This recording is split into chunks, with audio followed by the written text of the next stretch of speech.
এখানকার পূর্ব বাংলার মানুষদের জন্য মানে তারাও তো কিছু করতেছে, তাদেরও তো দেশের জন্য আমাদের বাংলাদেশের অবদান রাখতেছে। তো সেই কারণেই উনি এই সিদ্ধান্ত নিয়েছিলেন, উনি ফিল করেছিলেন আমাদের জন্য এইরকম একটা প্রতিষ্ঠান গড়ে তোলার জন্য উনি করেছিলেন। সেই 1955 থেকে আমাদের যাত্রা শুরু হয়। এরপরে আমরা আমাদের স্বাধীনতার পর 1973 সালে একটা ক্যাবিনেট রেজলিউশনের মাধ্যমে এটার নাম, প্রথমে যখন 1955 আমরা ছিল তখন এটার নাম ছিল পূর্বাঞ্চলীয় গবেষণাগার। এরপরে স্বাধীন বাংলাদেশ অবশ্যই আমাদের বাংলাদেশের নাম পর থেকে আমরা এটার নামকরণটা করব, সেই হিসাবে এটার নাম চেঞ্জ হয়ে যায় অধ্যাদেশের মাধ্যমে।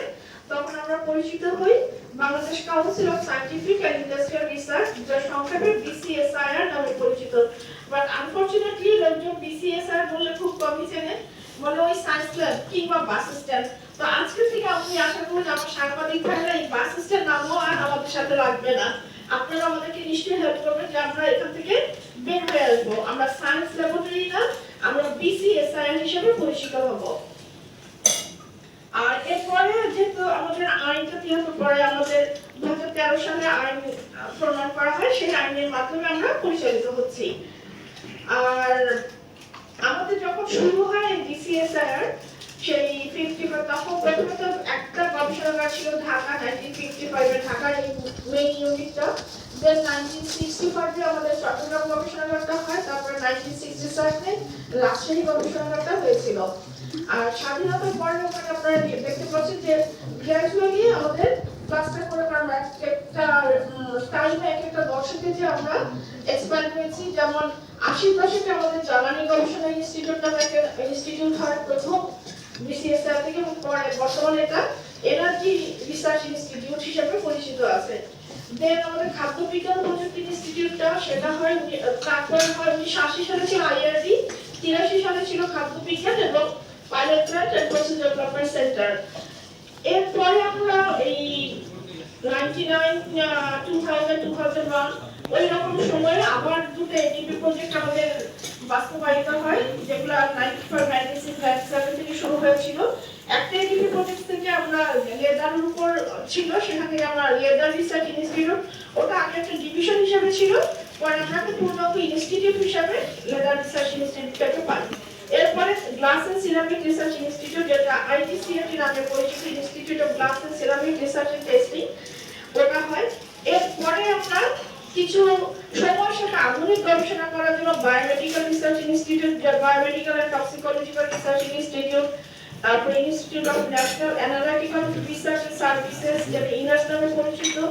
দেন ITTI institute of technology transfer and innovation, এবং উত্তরবঙ্গে যেখানে আমাদের মাইনিং এর একটা আধিক্য আছে, সেই জায়গায় কাজগুলো করার জন্য, মাইনিং এর উপর কাজ করার জন্য আমরা institute of mining mineralogy and metallurgy এইগুলো স্থাপন করি। একেবারে আমাদের এই ফ্যামিলির সর্বশেষ মেম্বার যে মেম্বার এখনো ইন্ডিভিজুয়াল যাত্রা শুরু হয়নি, এখনো এটা ঢাকা লেভেল অধীনস্থ একটা হিসাবে চলছে, ডিভিশন হিসাবে, সেটা হচ্ছে আমাদের institute of bioequivalence and pharmaceutical sciences system, যেটা আমরা আপনারা জানেন যে আমাদের দেশের ফার্মা সেক্টরটা খুবই ইম্পর্টেন্ট, আমাদের রপ্তানি ক্ষেত্রেও এটা ওষুধ রপ্তানি ক্ষেত্রে খুব গুরুত্বপূর্ণ ভূমিকা রাখছে। সব দিক বিবেচনা করে আমাদেরকে এই এডিপি প্রজেক্টটা নেওয়া হয়েছিল আমাদের তরফ, এবং এটা সফল বাস্তবায়ন করে এখন আমরা মোটামুটি ভালো কাজের দিকে এগোতে যাচ্ছি। আমরা অলরেডি ইনসেপ্টার ফার্মাসিউটিক্যালস এর সাথে কথা বলেছি, ওখানে কিছু কাজ আমরা তাদের সাথে কোলাবোরেশন করবো। আরো কিছু ফার্মাসিউটিক্যাল ইন্ডাস্ট্রির সাথে আমাদের কথা হয়েছে, যেখানে কোলাবোরেশনের কাজগুলো এগিয়ে নিয়ে যাব। এবার আমি জাস্ট এক নজর আপনাদেরকে বলছি যে আরেকটা ভাগে হচ্ছে আমাদের সেবা কার্যক্রম।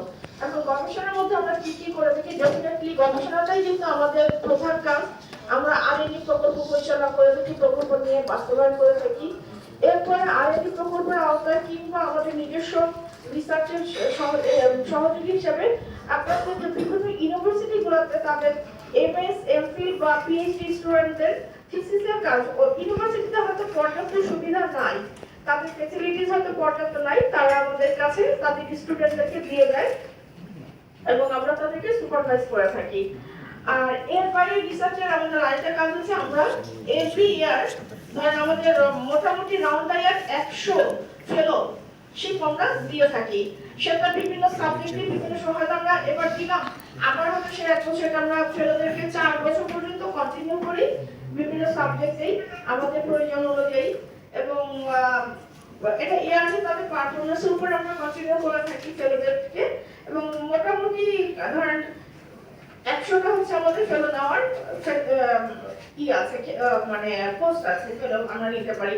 আর সেবা কার্যক্রমের মধ্যে অবশ্যই বিশ্লেষণ সেবাটা আমাদের একটা উন্নত। আপনারা জানেন যে আমাদের এক্সপার্ট রিপোর্টটাকে ত্বরান্বিত করে, আমাদের কাস্টমসকে আমরা রেগুলারই সাপোর্টটা দিয়ে থাকি, কারণ প্রচুর প্রোডাক্টস কাস্টমস এসে থাকে সেগুলো আমরা রেগুলার বেসিসে, বিশেষ আমাদের চিটাগং ল্যাব যেটা তাদের হচ্ছে এই কাস্টমসের কাজগুলো করে দেয় একটা প্রধান অ্যানালিটিক্যাল সার্ভিস। এবং আমরা সচিব স্যার সহ গত 19 তারিখে চিটাগং গিয়েছিলাম।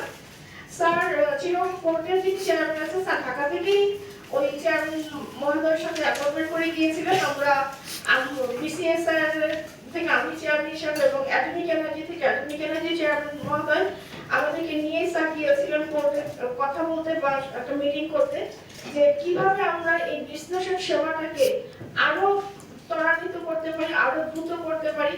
সেখানে স্যার আমাদেরকে কিছু নির্দেশনা দিয়েছেন, যেমন আমাদের বিসিএস এর থেকে একটা বুথ ফোর্থে খোলার জন্য, যে আমরা নিজেরা দিনে 2 বার স্যাম্পল কালেক্ট করে বিসিএস এর নিয়ে আসতে পারি, এটা স্যার নির্দেশনা দিয়েছেন।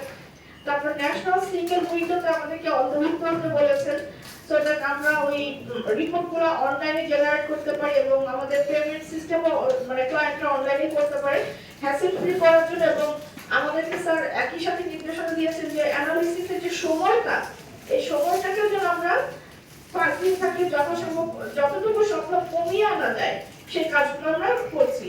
আর এরপরে আমরা কিছু কারিগরি সেবা দিই, কনসালটেন্সি কাজ তো করি।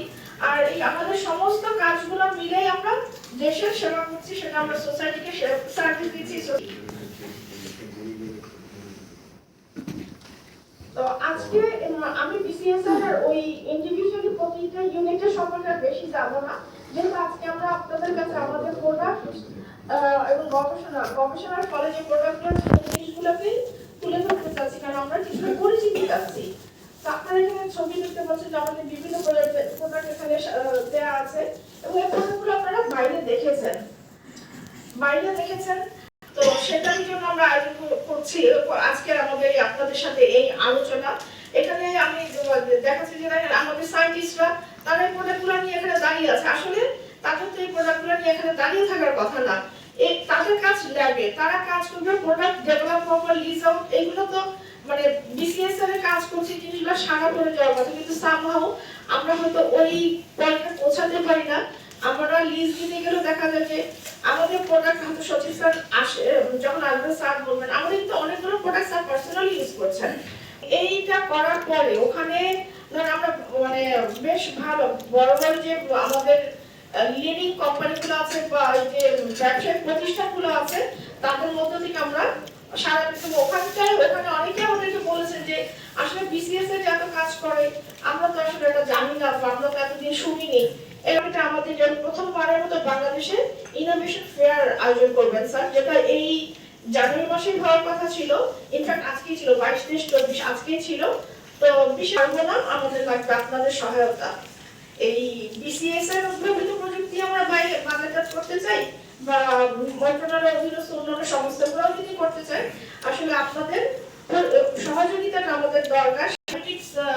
ফুটওয়্যার এই যে ডায়াবেটিক পেশেন্টদের জন্য যে ফুড বেডটা তৈরি করে, এটা করে কিন্তু ভালো সাড়া পেয়েছিল ওনারা।